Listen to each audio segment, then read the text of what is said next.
Sai, Shri Sai Satcharitra, Chapter 48. Chapter 48 describes the stories of Shevade and Sapatnekar. Signs of Sadguru.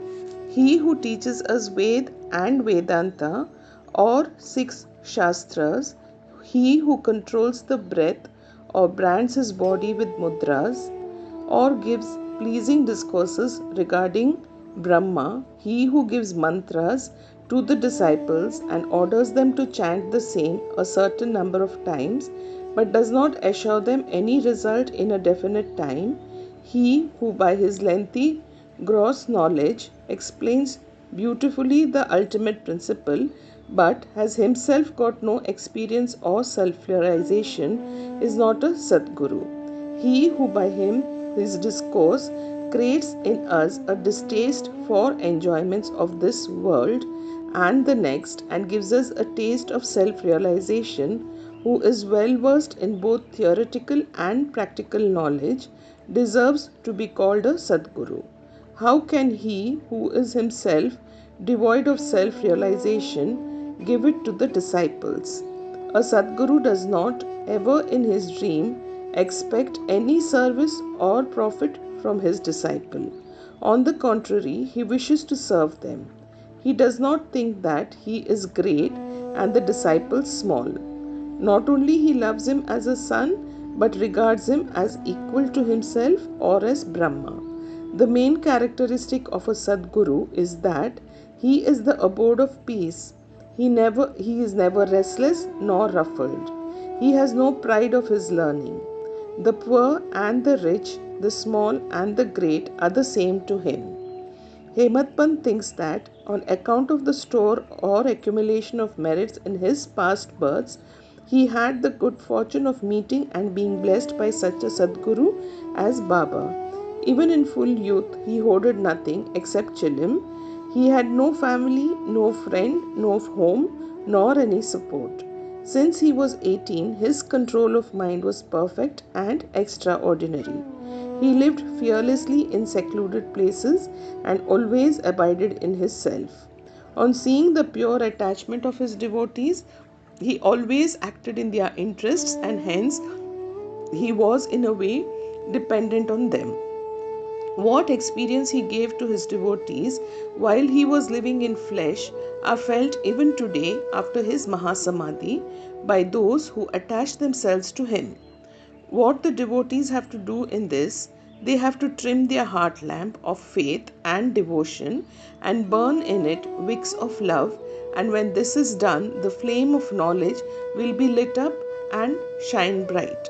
Mere knowledge without love is dry. Nobody wants such knowledge. Without love, there is no contentment, so we should have unbroken and unbounded love. How can we praise love? Everything is insignificant before it. Without love, our reading, hearing, and the study are of no avail. In the wake of love come devotion, dispassion, peace, and liberation with all their treasures. We do not get love for anything unless we feel earnestly about it. So, when there is a real yearning, God manifests in Himself. It includes love and it is the means of liberation. Now, let us revert to the main story of this chapter.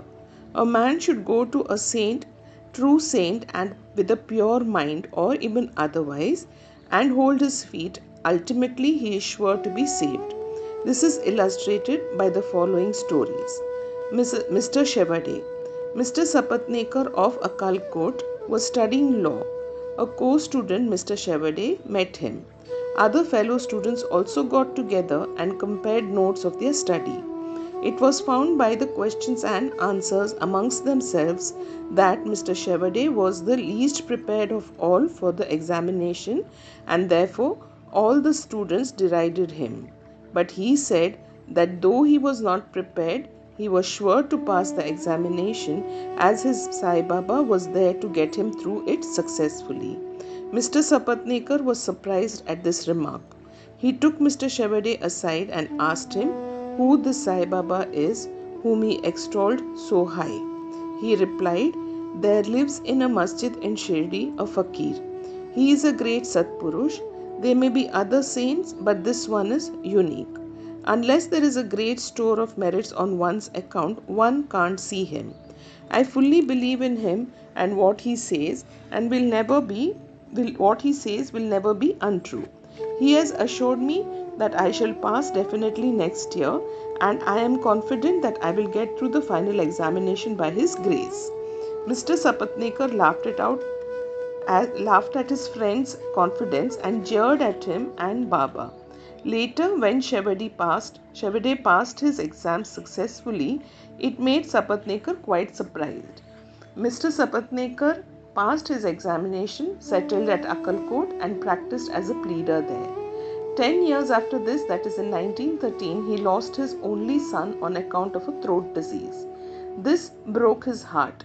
He sought relief by making a pilgrimage to Pandharpur, Gangapur, and other holy places. He got no peace of mind. Then he read Vedanta, which also did not help him. In the meanwhile, he remembered Mr. Shevade's remarks and his faith in Baba, and he thought that he too should go to Shirdi and see Baba. He went to Shirdi with his younger brother Pandit Rao and was much pleased to see Baba from a distance. When he went near and prostrated himself and placed a coconut before Baba with the feeling of devotion, the latter at once cried out, "Get away!" Sapatnekar hung down his head, moved back and sat aside. He wanted to consult somebody who would advise him how to proceed. Somebody mentioned Bala Shimpi's name. Sapatnekar saw him and sought his help. They bought Baba's photos and came with them to the masjid. Bala Shimpi took a photo in his hand, gave it to Baba and asked him whose photo it was. Baba said that this photo was of the yar of him, pointing to Sapatnekar. Saying this, Baba laughed and all others joined. Bala asked Baba the significance of the laugh and beckoned Sapatnekar to come forward and take darshan. When Sapatnekar began to prostrate himself, Baba again cried, "Get out!" Sapatnekar did not know what to do. Then they both joined their hands and sat before Baba praying. Baba finally ordered Sapatnekar to clear out immediately. Both were sad and dejected. As Baba's orders had to be obeyed, Sapatnekar left Shirdi with a heavy heart, praying that he should be allowed to take darshan next time. Mrs. Sapatnekar, 1 year elapsed. Still his mind was not at peace. He went to Gangapur where he felt more restless. Then he went to Madegaon for rest and finally decided to go to Kashi. 2 days before starting, his wife got a vision. In her dream, she was going with a pitcher to Lakkat Shah's well. There, a fakir with a piece of cloth tied around his head, sitting at the foot of a neem tree, came close to her and said, "My dear lassie, why get exhausted for nothing? I get your pitcher filled with pure water." She was afraid of the fakir and hastened back with the empty pitcher. The fakir followed her. At this, she woke up and opened her eyes. She told this vision to her husband. They thought that this was an auspicious sign and they both left for Shirdi. When they reached the masjid, Baba was absent. He had gone to Lendi. They waited till his return. When he returned, she was surprised to see that the fakir she saw in her vision exactly resembled Baba. She reverentially prostrated herself before Baba and sat down looking at him. On seeing her humility, Baba was much pleased and began to tell a story in his peculiar, characteristic manner to a third party. He said, "My arms, abdomen and waist have been paining for a long time. I took many medicines. The pain did not abate. I got sick of the medicines as they gave me no relief, but I am surprised to see now that all the pains have disappeared at once." Though no name was mentioned, it was the story of Mrs. Sapatnekar herself. Her pain, as described by Baba, left her soon and she was happy. Then Mr. Sapatnekar went ahead to take darshan. He was again welcomed with the former get out. This time he was more penitent and persevering. He said that Baba's displeasure was due to his past deeds and resolved to make amends for the same. He determined to see Baba alone and ask his pardon for his past actions. He placed his head on Baba's feet and Baba placed his hand on him and Sapatnekar sat stroking Baba's legs. Then a shepherdess came and sat massaging Baba's back. Baba, in his characteristic way, began to tell the story of a banya. He related the various vicissitudes of all his life, including the death of his only son. Sapatnekar was surprised to see that the story which Baba related was his own, and he wondered how Baba knew which every detail of it. He came to understand that he was omniscient and knew the hearts of all.